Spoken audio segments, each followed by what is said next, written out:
I didn't even know GameSpot was still a thing, to be honest. I guess it is, but it goes to show that people like Critical Drinker are way more important to the cultural zeitgeist than they are. In fact, they're trying to clearly use his name to get them some attention at this juncture, and that's always a good thing. That means we're winning, people.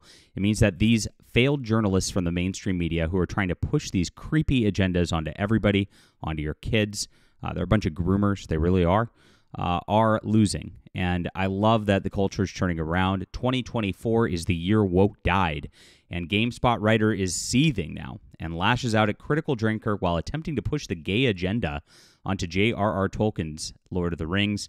And you got to remember, Tolkien was a devout Catholic. He would have be rolling in his grave to know that people were trying to do this to his hard work. We'll get into the news in just a moment. My name's John Delarose, everybody. Please hit the like and subscribe button. Join us here as we talk about all things science fiction and fantasy. I am the most trusted name in science fiction fandom for a reason, and it's because we tell you the truth about what's going on in the media, going on in culture, and we also make our own wonderful culture. This is a great fantasy series right here by me. It's called, for Steven Country, The Adventures of Baron von Monocle. Right now, it's a 6-book series. I'm probably going to get 7 out in the next couple of months here if I can squeeze in the time. I'm working on it. But beautiful fantasy story that builds into an epic war.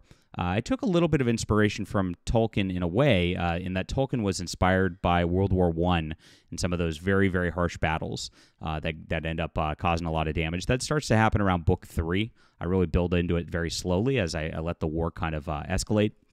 But it is a very different fantasy world. That's my own here, and I hope you'll check it out. It's in the description below. It's all available on audiobook, and like I said, you can grab the entire 6-book series on Amazon. It's very easy. You got a full book series right here, and I appreciate you guys for being here. All right, let's get into this news.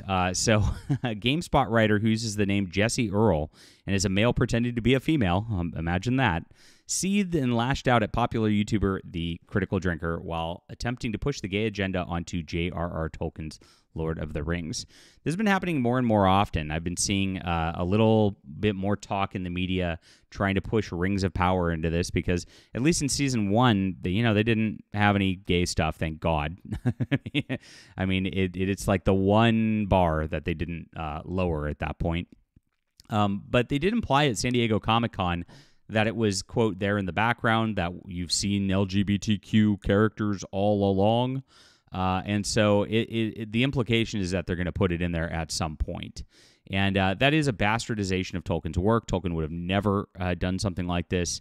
It's really, really sad to see these people just forcing their weird pride parade shit onto everything. They can't leave anything alone at this juncture. Everything just has to have it in your face. It's really, really sick. It is. So the official Lord of the Rings on Prime account initially posted 4 images of Isildur and an original character named Estrid, played by Nia Tal. The account wrote, "Okay, we ship them. Yay." Critical Drinker responded to this post, "What, are you 12 years old?"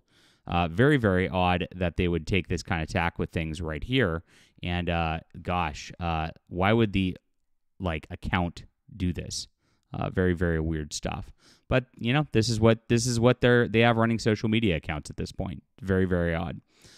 So Earl took issue with the post and shared an image of Sean Astin, Samwise Gamgee, and Elijah Wood and Frodo in Peter Jackson's Lord of the Rings. He wrote, "Yes, because no one ever shipped anyone in Lord of the Rings before. Anyways, here's just 2 boys being straight." Yeah, by the way, there was nothing like that implied here. Having a friendship, laying down one's life for your friends, that's a Christ-like message. It's quite the opposite of what this weirdo is attempting to ascribe to this. They have to make everything into it. They try to push everything on it, and they love it that it's hobbits that kind of look like children in a way, right? Think about it, guys. This is exactly what the Jesse Earls of the world, Jesse Gender, are into, right? Let's not mince any words about the agenda here, 100%. And that's what they're thinking all the time. So they want to ascribe that to everybody else, that everybody else is thinking this degeneracy all the time. And it's not happening. This wasn't in Peter Jackson's mind. It wasn't in the actor's mind. It wasn't in J.R.R. Tolkien's mind when he originally wrote these scenes in the books. It's absolutely sick. It is a mental illness to just be ascribing what amounts to pornography to this type of thing. Absolutely crazy. So Earl did not stop there. And of course, user David J. Bradley 1 wrote, I'm forever torn between we need to see more healthy, loving, platonic friendships between men in the media. Yes, we do. That's actually true. And damn, those hobbits are gay as F. Yeah, that it was not a part of anything before. This is modern revisionism again. So he says, these both can coexist. Frodo and Sam are a great representation of emotional, vulnerable, platonic male-lit friendship. They can also be gay lovers. There is no one way to read them, because they're fictional characters. You can read them any way. That's why art is effing cool. No, things are meant to be read in a specific way, and it's the way the author intended. And if you're ascribing your creepy, weird stuff to it, it's your own mental illness. That's all it is. And these people go so far.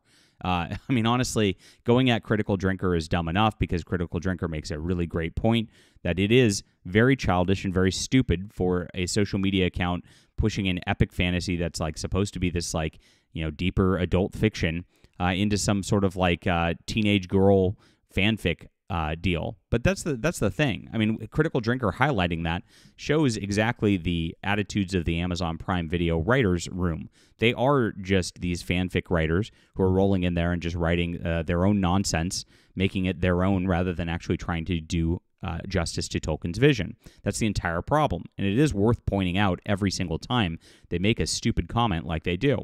Now, Jesse Earl's comments are even stupider, and they're just gross when you get into it. This is exactly the agenda that the media wants. This is what GameSpot's trying to push. This is what all of the access media is trying to push with Rings of Power.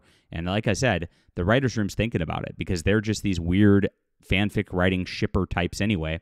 And so they're trying to push all this. I mean, I'm surprised that the Galadriel Sauron thing has not fully gone full ship yet, which is just really, really insulting. But the gay stuff is coming. I mean, they promised it at San Diego Comic-Con. They said it's already present there. And so we can expect for that to happen at some point. So he then lashes out further because, you got to attack Critical Drinker personally over his opinion on Lord of the Rings. They always say, why can't you just leave people alone to like what they want? But they can't leave us alone to not like what we want. It's ironic. But here it is. They always go very, very low. Asshats like Critical Drinker are so butthurt about me or any queer person seeing Frodo Sam as gay or shit like Spider-Gwen as trans, not because they want to see more male friendships or whatever, because they want one true interpretation that reinforces hegemonic norms. Yeah, I mean, ascribing all this weird mental illness to like children's characters is absolutely creepy. Doing it in comics with Spider-Gwen, trying to trick teen girls into transgenderism, trying to trick people into thinking that like this Hobbit attempted thought of them as gay is anything other than you pushing some sort of grooming agenda. I mean, you have nothing else other than that. It's absolutely sick. J.R.R. Tolkien made it abundantly clear that they're not gay, of course. He wrote, and so it was settled Sam Gamgee married Rose Cotton in the spring of 1420, which was also famous for its weddings, and they came and lived at Bag End. The end. Glad he did that. That's great. Later in the chapter, he wrote, time went on, 1421 came in. Frodo was ill again in March, but with great effort he concealed it. For Sam had other things to talk about. The first of Sam and Rosie's children was born on 25th of March, a date that Sam noted. So that's very, again, just wholesome ending for things. Sam gets his nice, happy ending in his life and settles down after his adventure, as the way it should be. Very good stuff. In a section Appendix B, later events concerning the members of the Fellowship of the Ring, he noted that Goldilocks, daughter of Samwise, was born of 1431. He also made it clear that Rose is Sam's wife again by saying Master Samwise and his wife and Eleanor ride to Gondor and stay there for a year. So that's not an interpretation of Lord of the Rings. It's just Jesse Earl's sick mental delusions. And it's, again, in my opinion, it's because the hobbits kind of look like children, and that's what these people want at the end of the day. That is exactly what the full agenda of the LGBTQ movement is, and it's time to wake up if you don't see it at this point. Of course, they'll go a Critical Drinker who's doing great work, making fantastic reviews, actually telling the truth about these things, and that can't be done because it just really, really bothers these people that they're not going to be able to get 100% of what they want, which is literally just gay porn into everything. Oh my gosh. Sickening to do this to Lord of the Rings, sickening to do this to J.R.R. Tolkien's work, and it needs to stop. All right, leave a comment down below with what you think about this. Hit the like and subscribe button. Make sure to grab the Adventures of Baron von Monocle 6-book series for some good fantasy. We really appreciate you being there and supporting our artistic efforts. None of that weird gay shipping shit in here. Thank you. We'll be back soon.